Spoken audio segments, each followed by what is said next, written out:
اعوذ باللہ من الشیطان الرجیم بسم اللہ الرحمن الرحیم۔ افریقہ کے ایک ملک میں ایک شخص حافظ قرآن و عالم شریعت تھا۔ اسی سبب ایک مقتدی نے رمضان المبارک میں ان کو افطار میں اپنے گھر بلایا۔ عالم جی نے دعوت قبول کی اور افطار کے وقت اس مقتدی کے گھر پہنچے اور وہاں ان کا بہت شاندار استقبال کیا گیا۔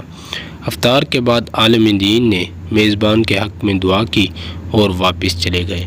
مقتدی کی زوجہ نے عالم کے جانے کے بعد مہمان خانہ کی صفائی ستھرائی کی تو اسے یاد آیا کہ اس نے کچھ رقم مہمان خانہ میں رکھی تھی، لیکن بہت تلاش کے باوجود وہ رقم اس عورت کو نہیں ملی، اور اس نے اپنے شوہر سے پوچھا، کیا تم نے وہ رقم لی ہے؟ شوہر نے جواب دیا، نہیں، اور پھر اس نے یہ بات شوہر کو بتا دی کہ مہمان کے علاوہ کوئی دوسرا فرد ہمارے گھر نہیں آیا اور ہمارا بچہ دوسرے کمرے میں تھا، اتنا چھوٹا سا بچہ چوری نہیں کر سکتا۔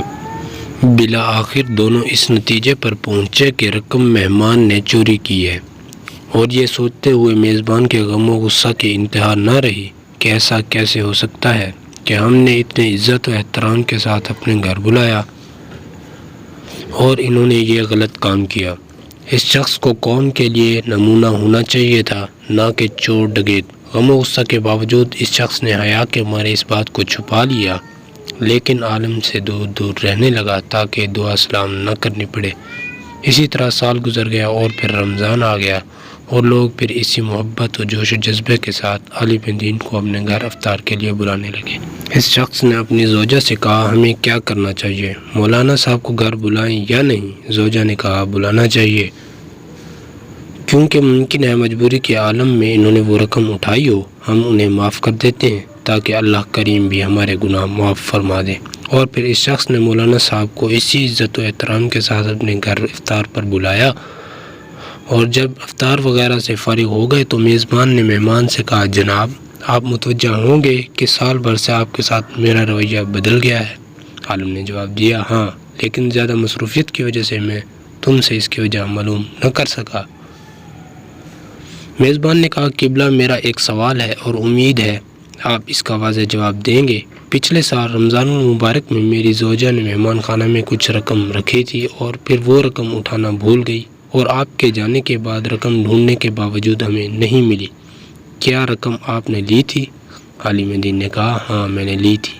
میزبان حیران پریشان ہو گیا۔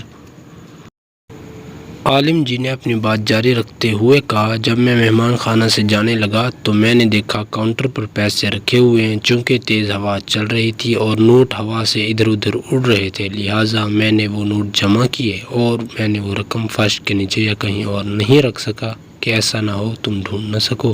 اس کے بعد عالم نے زور سے اپنا سر ہلایا، اونچی آواز میں رونا شروع کر دیا، اور پھر میزبان کو مخاطب کر کے کہا، میں اس لیے نہیں رو رہا مجھ پہ چوری کا الزام لگایا، لیکن میں اس لیے گریہ کر رہا ہوں کہ 365 دن گزر گئے اور تم میں سے کسی نے قرآن کریم کا ایک صفحہ بھی نہیں پڑھا۔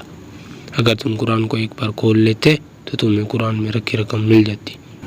یہ سن کر میزبان بہت تیزی سے اٹھ کر قرآن مجید اٹھا کر لایا اور جلدی سے کھولا۔ اس کی رقم قرآن مجید میں رکھی نظر آ رہی تھی۔ یہ حال ہے آج ہم مسلمانوں کا کہ سال بھر قرآن نہیں کھولتے اور اپنے آپ کو حقیقی اور سچا مسلمان سمجھتے ہیں۔ اگر ویڈیو اچھی لگے تو اس ویڈیو کو لائک کر دیں اور چینل کو سبسکرائب کر دیں۔ Thanks for watching.